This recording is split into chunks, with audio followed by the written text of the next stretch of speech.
Hello everyone. I hope you can hear me well today. Hope the sound is doing good. I'm glad to be back with you and I have some great information to share today.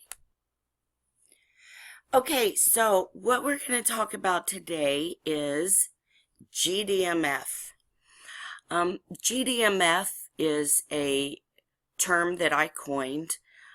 It stands for Genetic Disorders of Methylation Function. So what we're talking about is other genetic SNPs, other genetic mutations that may cause problems in your methylation pathways. Now, I've talked about methylation pathways in my previous videos about MTHFR. So anyone who has MTHFR needs to watch this GDMF video because my research has shown that most people with GDMF also have MTHFR, or the reverse. Most people with MTHFR actually have GDMF. So if you're diagnosed with MTHFR or you've looked at the symptoms and you've reasonably determined that you do have MTHFR and you haven't gotten the genetic test yet, I'm here to suggest that you may have GDMF. If, for example, you learned about MTHFR and you started doing a MTHFR diet and you got all folic acid out of your diet and yet you're still having problems, GDMF is your reason.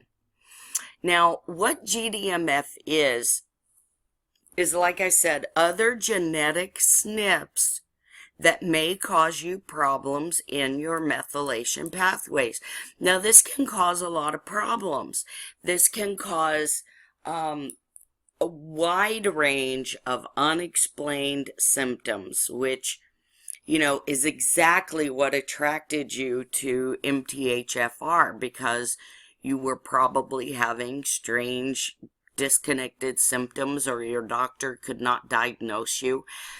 And so you found MTHFR information and you looked at that and you saw a correlation, you worked on your diet, and yet you didn't get better. What happened?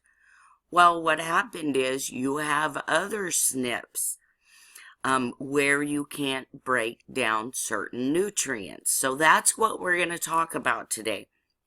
And we're going to get a little more in depth with it and show you exactly what I'm talking about.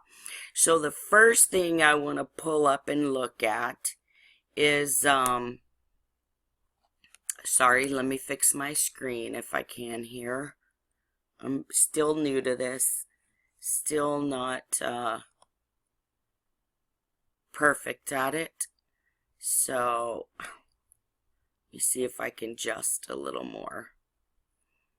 Okay, let me pause for just a second, see if I can fix this. Okay, thank you for your patience. Got my screen fixed. Now, I decided to switch real quick and back up a little bit for you. Now, every video I've made about MTHFR, or every talk I've given about it, I have directed people to first go to 23andMe and get your health screening. That's going to cost you $200. You're going to get the regular 23andMe genetic report, and then you're going to get a health report on top of that. When you get that health report, you're going to send it over here to Strategene. Now, at Strategene, you're going to pay $49 and you're going to upload the raw data from 23andMe. There's an upload button. It's really easy. Listen, I am no computer nerd, and I was able to do it, so you can do it. You just upload your data there, and they instantly give you back a genetic pathway analysis. That's what this is, a genetic pathway analysis. So what this does for us is it tells us, first off, what SNPs you have. You can see this one is double allele MTHFR C677T, MTRR, double allele. We got single allele MTRR, and it tells you over here whether you're going to be single or double allele, or whether you don't have it at all. As in this case, MAT1A couldn't do it, not there. Either they couldn't get the data out of the DNA or something. And then we see single alleles on CBSs and ASOD2. So anyway, that's the first thing we'll get out of this report, is we'll see what SNPs. And then we're also going to get your cycles in your methylation pathway. Now, this is how you break down your food. This is, can I break down food, and where can I break it down? What nutrients am I not able to uptake, not able to convert, and therefore they turn into poisons in the body. If you're not able to break them down and convert them, then they just turn to poisons in the body. So this is what we really want, is these methylation pathways, because they tell us all the different places that you're breaking down and not breaking down. Now, this chart can get a little bit difficult for lay people to read, and I've just spent a whole lot of time studying it to figure out, you know, what does all this mean? And so by looking at it and looking at the different SNPs, what we're able to figure out is what foods you're able to break down and what foods you're not. In this case, based on the SNPs, based on the methylation pathways and all of the information contained in this methylation pathway, we're able to see a couple of things, and that's where this comes into play. Now, this is a list of some of the worst offenders for the methylation pathway that we just looked at.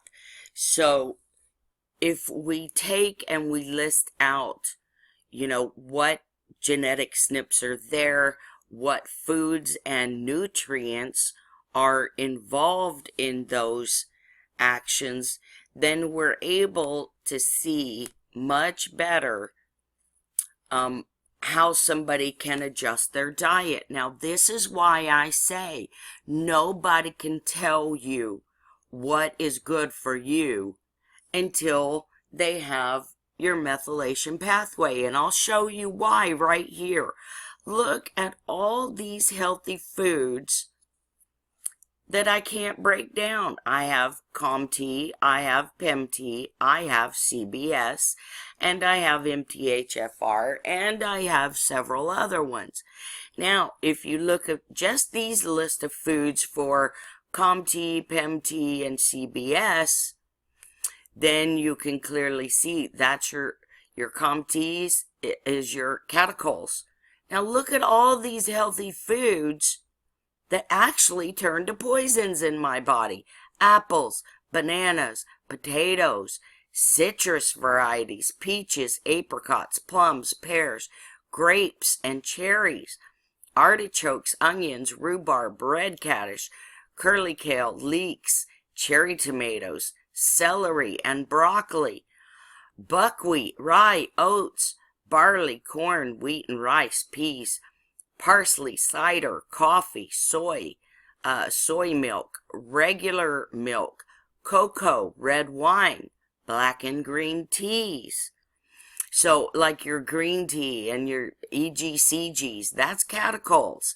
So to everybody else, that would be healthy. To me, it's not. Look, oranges and grapefruit juice, really healthy foods, olives, olive oils, quercetin, plantains, blackberries, blueberries, raspberries, cranberries, elderberries, raisins.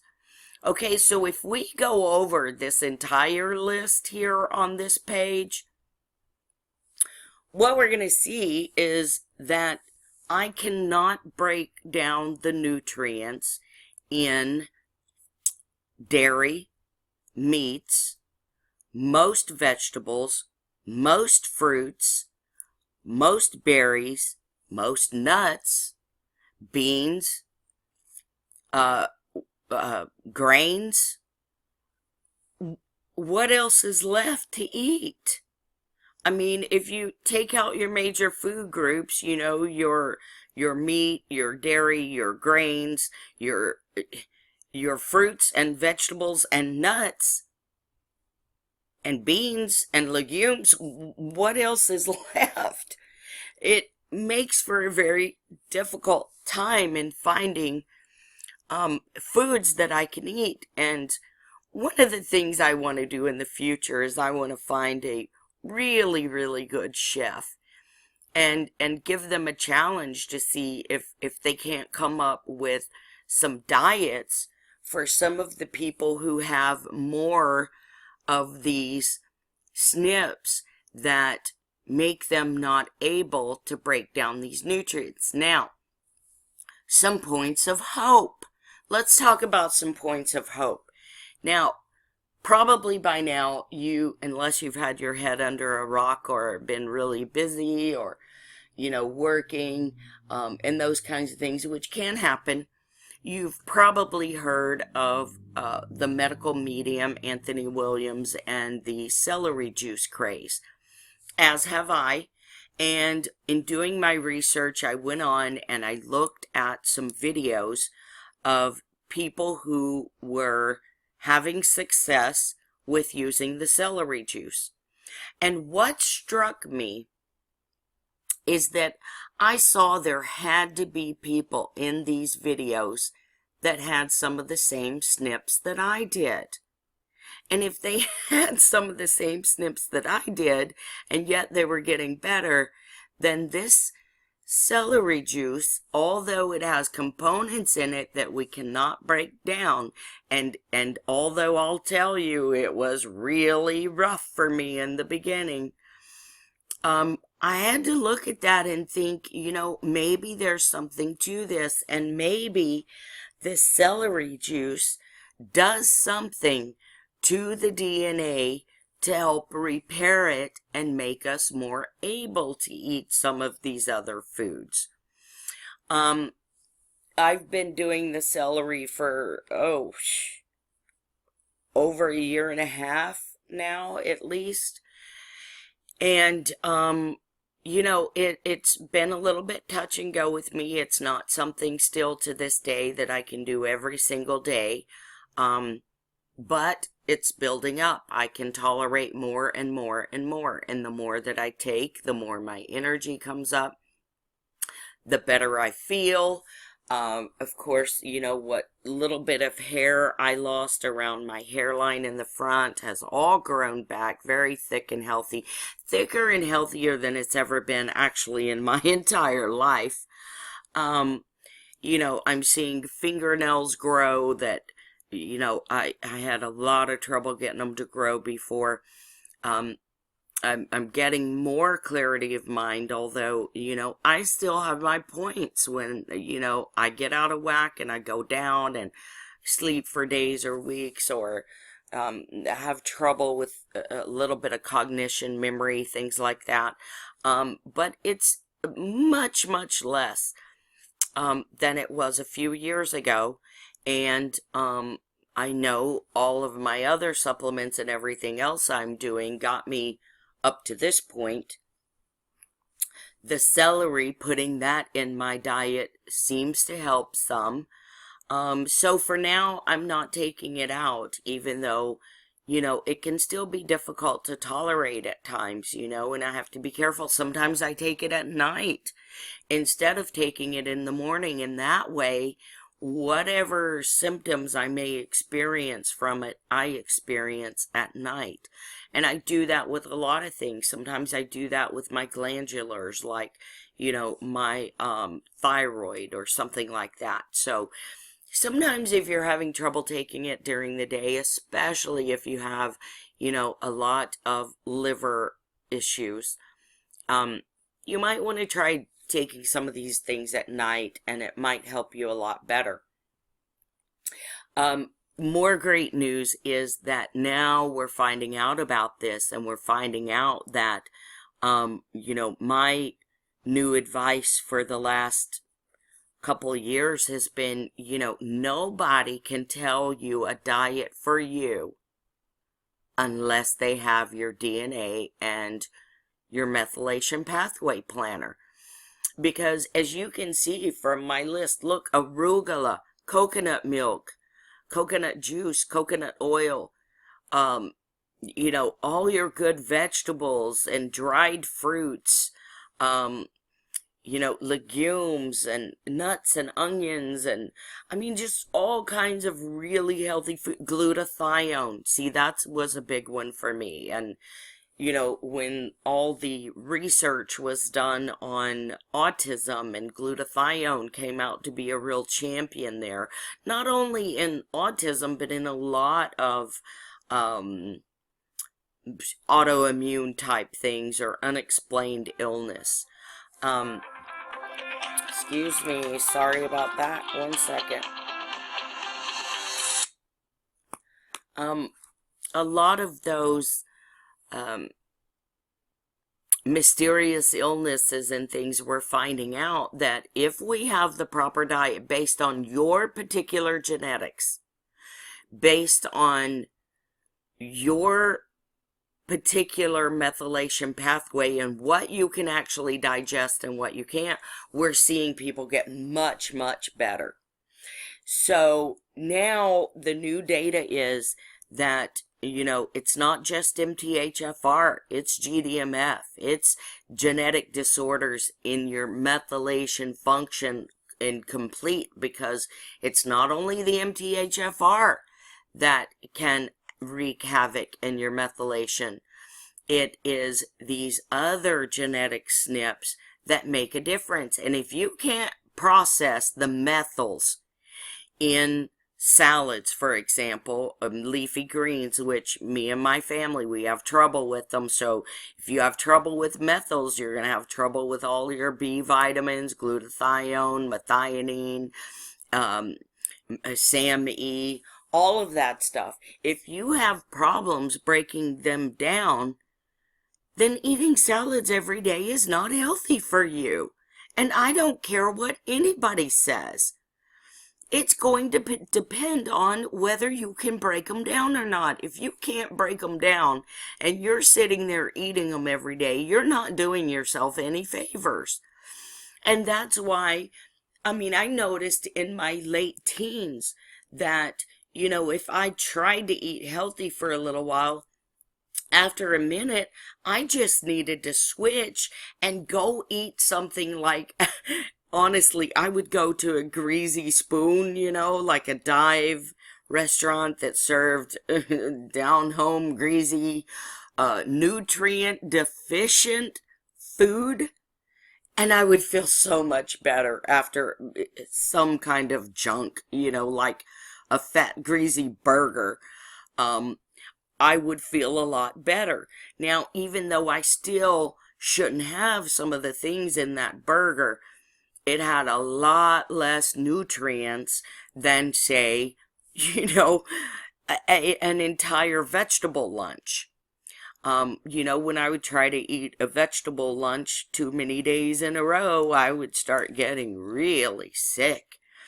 And it's because I wasn't breaking down anything in it. So I would have to switch to some, try to find some like fast food, which we know has no nutrients. I mean, look at McDonald's. Their stuff is like cardboard. It doesn't even grow mold. Not even molds or bacteria will eat this stuff because there's no nutrients.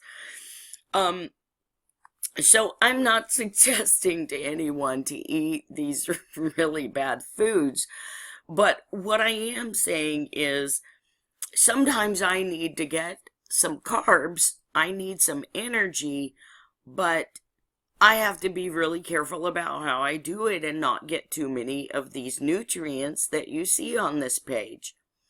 So you can see how this could be a real challenge to people if they don't know what it is that they're eating that's making them sick. And a lot of times it's going to be the foods you love. Almost everything on this page I really, really love. I love good vegetables and, apples, bananas, potatoes. I don't care for meat and milk. And unfortunately, the two that I don't care for are the two I actually need and have to eat. So, yeah, it seems like the torture never stops for me. But the great thing is most of you guys do not have as many SNPs as I have. You're just not going to have that many. If you do, then you're going to have some challenges. But you know what? If I can meet those challenges and live this long and learn all this stuff and put it into practice and then see the quality of my life improve, then so can you.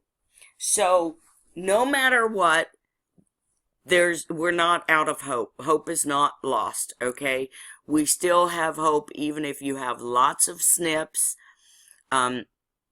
There's still ways that you can manage it. And that's what you have to do. Now, most of you will be lucky and not have all of these. So the variety of foods you'll be able to eat will be much more broad. So, the important thing is, and let's say, for example, that, you only have like PEMT.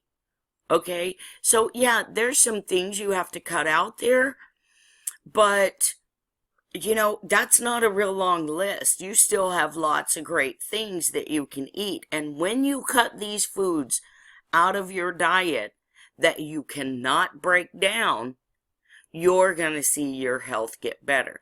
Now, I recommend, no matter what SNPs you have, that you try the celery juice. Now, I did relate my story about the celery juice. Like I said, it was not a real happy time for me. It was not real easy, but, I continued on and I got through it. And, in the beginning for me, I only started with, like about, I don't know, somewhere between 4 and 6 ounces maybe. And boy, I went to bed for 3 days. I just went straight down in the bed, gone for 3 days. And I woke up going, oh, wow, that did not work out very well. Hey, maybe I should try that again. And, and I did. And again, down for 3 days, did it again, down for 3 days. And then I noticed around the 4th time, I was only in bed for 2 days. And I said, okay, this is better.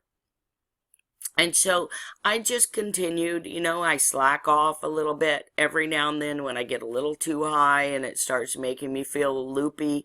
I back off a little bit, then I take a little bit more and get back on it for a minute. And then when it makes me feel loopy, and by that I mean like a cleansing crisis, like I'm tired and I can't retain things. I can't concentrate. It's just time for me to slack off a little bit, and I'll get tired and I'll just go to bed for a couple of days. But that has gotten much better. And so no matter what SNPs you have, I do recommend that you try the celery juice. Start off slow and low. You know, low and slow is the way to go. And then build up from there. But you know, I do want to go back to the basis and the reason for this whole video is that I want you all to get your 23andMe tests and your strategenes. Because by doing that, by getting those tests, you'll be able to see, hey, what foods can I actually break down and make good use of, and let me eat those, and let me stay away from the things that I'm not able to break down so well. Now, long before I ever got my test done, I was able to tell that, you know, I couldn't do glutathione. You know, and I could tell that I couldn't do methionine, and, you know, sometimes I can do a little SAMe. You know, glutathione breaks down to methionine, and I couldn't break down the glutathione, so I went down to its next broken down form, which was methionine. And I found I couldn't break that down either, so I went down even further and just, you know, went all the way to SAMe. And the SAMe I can tolerate a little bit better for short periods of time, but like the rest of it, you know, we have to keep moving and we have to pulse. Just like with MTHFR, you know, with GDMF, you're going to have to pulse your foods, your supplements, your medications, your glandulars. So, continue the pulsing, try the celery, but get your tests so we can know what's a good diet for you, because I don't care how much college they've had or how much training they've had or what level their PhD is. I'm here to tell them they're wrong if they think they can just have somebody walk in and assign them a diet that's good for them without these tests, because you can't. You have to know what they're actually breaking down and what they're not. So, if you want to go get your 23andMe and your strategene, you know, then you can contact me, because I said I understand it can be a little bit difficult to read. A lot of you may get the information you need off of this very screenshot right here, and you may be great. If you're not and you need some further information, feel free to contact me at any time. Feel free to leave comments or messages. I do get back with people. I will answer questions. I will try to help you get through this. I don't charge anything, and I don't sell anything. I recommend, you know, products that I use or know about that I believe are good, high quality. So sometimes I'll do that, but I don't make any money off of the things I recommend. I don't charge any money for my services. So, you know, if you need help, have any questions, just contact me. My phone number is in lots of videos. May even be on the front pages. I don't know, but pretty easy to find out there. Lots of people find me. So, do that. And then also, we're still looking for how did this DNA get messed up in the first place? What caused these genetic SNPs, these genetic mutations?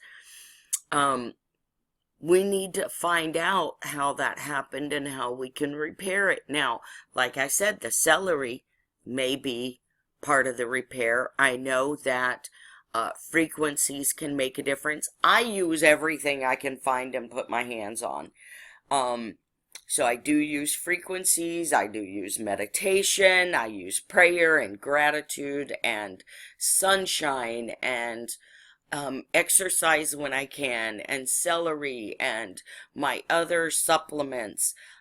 We've talked in many of our previous videos about liver, kidneys, and adrenals being key in these methylation difficulties. When you have MTHFR or any of these other genetic SNPs that manifest in your methylation pathways, liver, kidneys, and adrenals are always going to be affected. Now, you may have some other things affected, as I do, like your lymph, and things like that. But the main three, the trinity that you're going to have problems with, is liver, kidneys, and adrenals. And you've got to keep those clean and moving.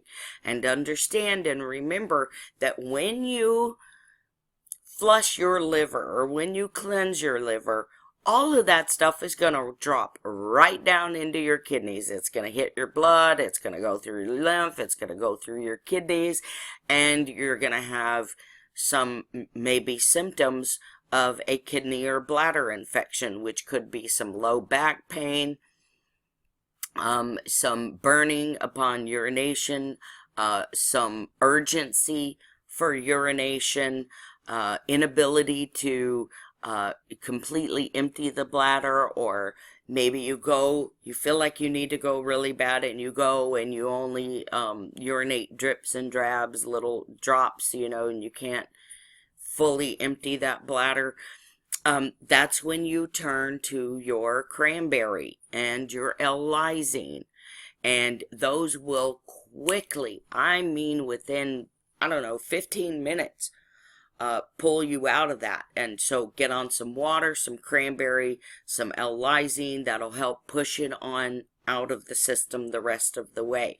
Again, as mentioned in previous videos, for your liver, milk thistle is one of the best, and you can use copious amounts of it. There's also, other liver formulas out there. With my research and what I do, one of the best go-tos for almost everybody is going to be the milk thistle. So keep those on hand. Your adrenals, there's great adrenal formulas out there.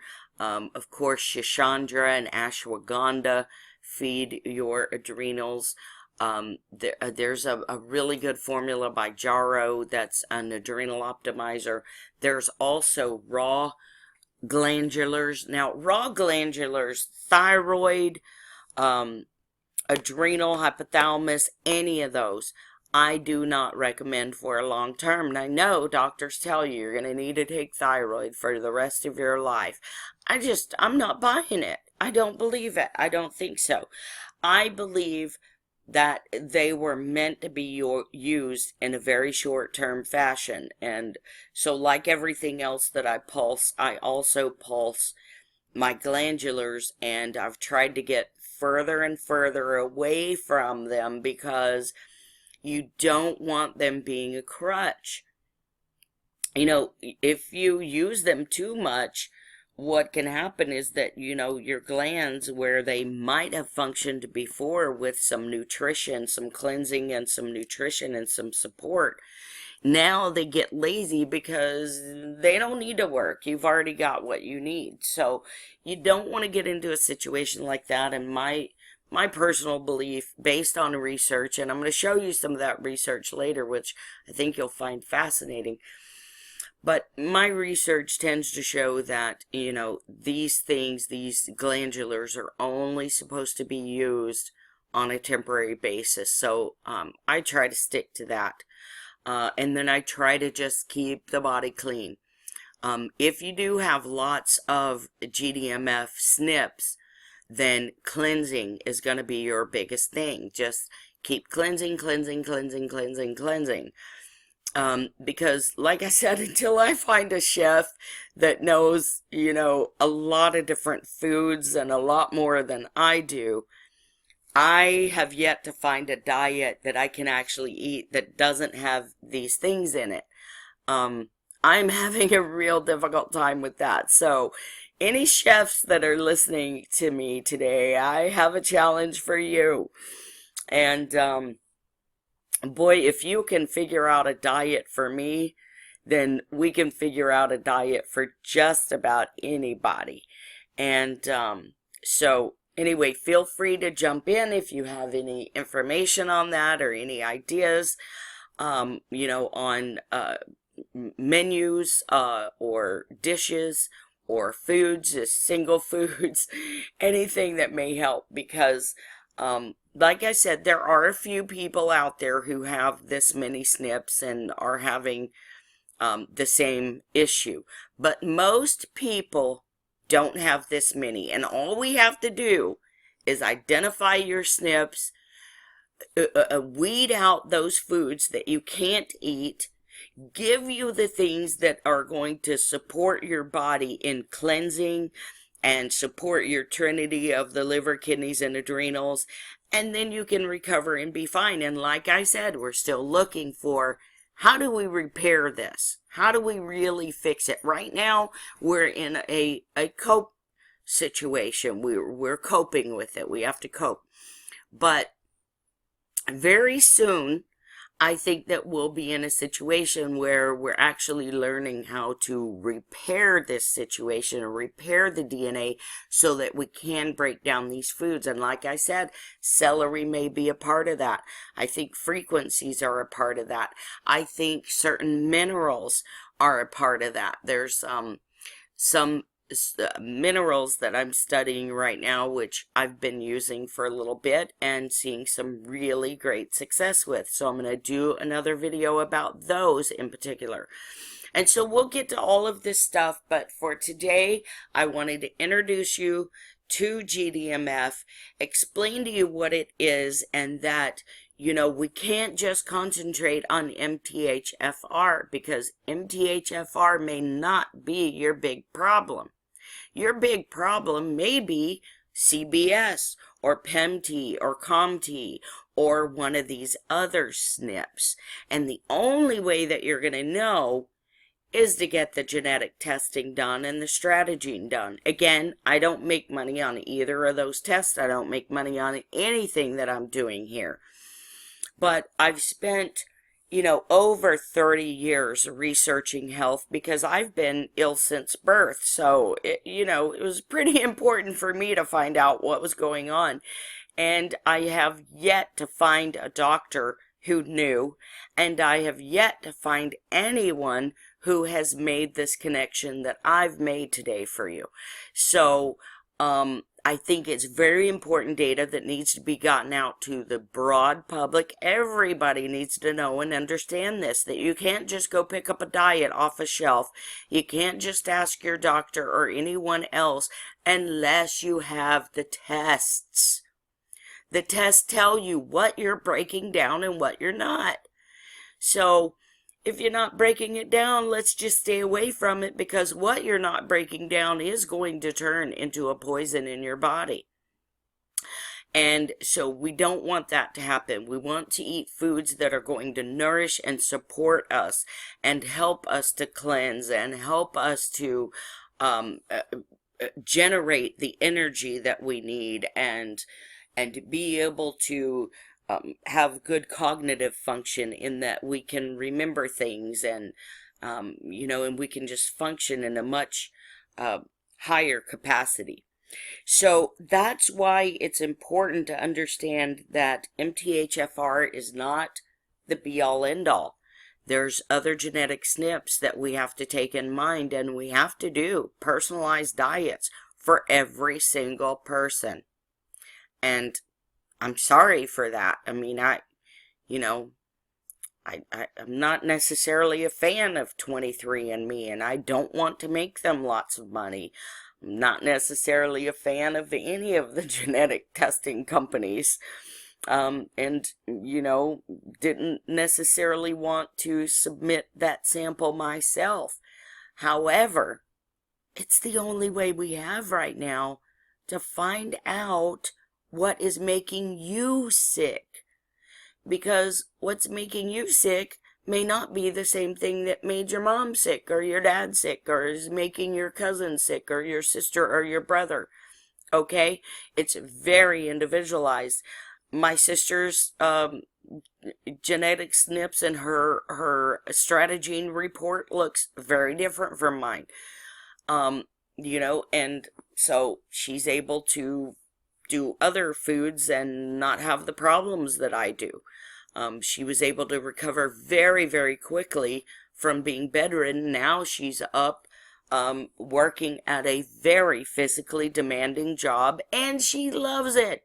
She's having a blast.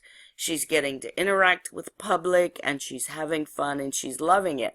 And, you know, a year or two ago, she was trapped in her house in bed. So there's hope for all of you out there. And if you think there's not, you call me, and I'll set you straight on that, because I'll show you in very short order how you can feel better. Okay? Again, like I said, anyone with as many SNPs as I had and as many foods as I cannot eat, you know, if I can get better, anybody can get better. So there's hope, and there's hope in the celery, and there's hope in new minerals that were not new minerals, but, you know, minerals that most people haven't been putting too much research in. And so there's new hope all over the place. Okay? So there's hope for you too. If there's hope for me, there's hope for you. Okay?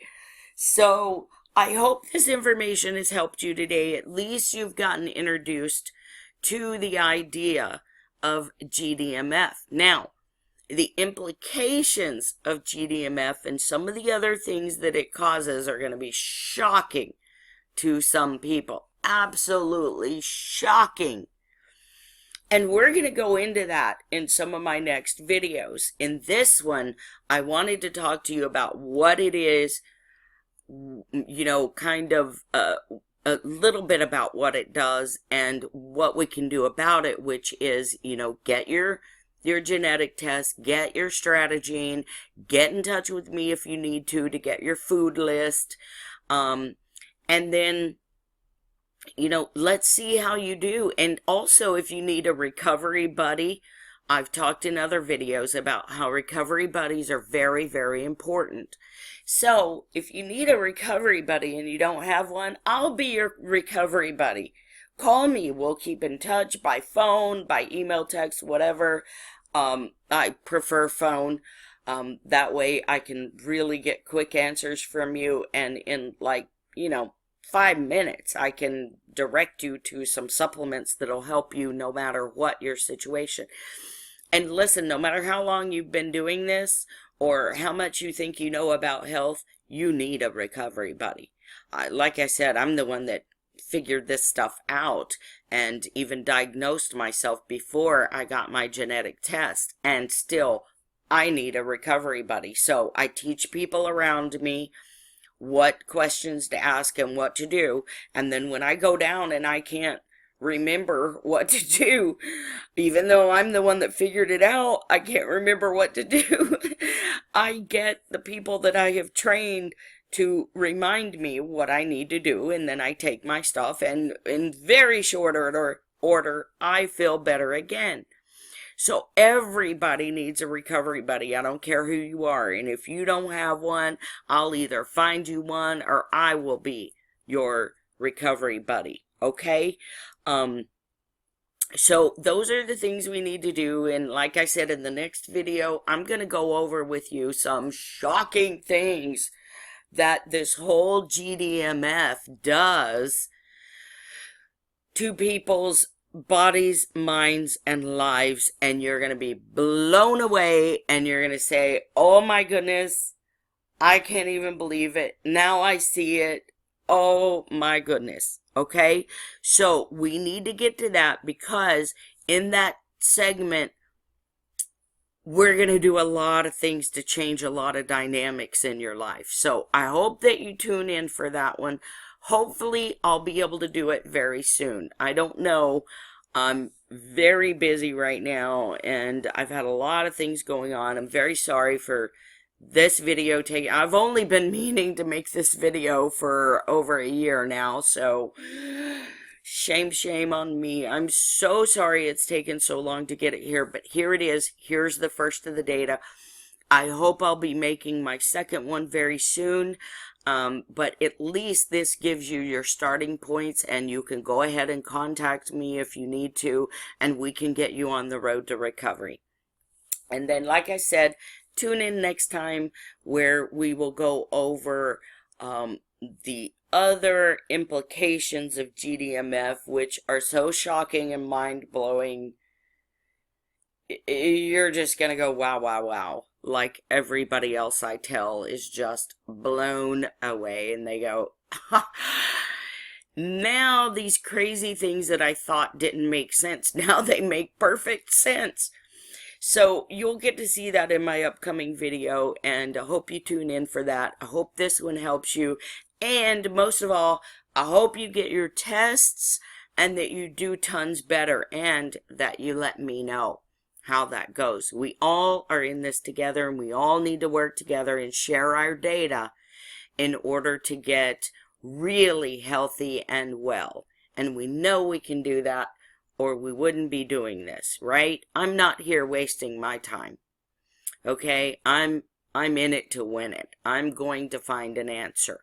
And we're finding answers, and those answers are getting better and better and more effective. And eventually we're just going to solve this thing. So I hope you stick around, and I hope this helped you, and I hope to hear from you soon. Thank you, and love to all.